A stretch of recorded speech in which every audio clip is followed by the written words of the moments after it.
జరిగిపోయాను. ఆగిపోయాను. నోబితా నేను కావాలని చేయలేదమ్మా. ఈ బంతి తగిలి పడిపోయినాయి. గోళాట ఆడుకోవడానికి నీకు ఈ తోటే దొరికిందా?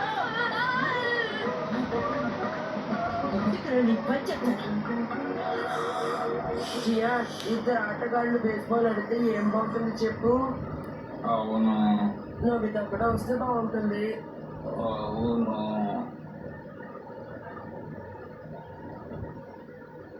ఇద్దరు ఇక్కడే ఉన్నారు. మన ఇద్దరం కలిసి ఆడుకుందాం స్నేహితులారా. నీకోసమే ఎదురు చూస్తున్నావు. ప్రాణ స్నేహితుడు వచ్చేసాడు. ఎంత ప్రేమ. నేను ఇప్పుడు బంతి వేస్తాను. నోబితా, ఈ బంతిని ఎలాగైనా పట్టుకోవాలి. ఎప్పుడు చూసినా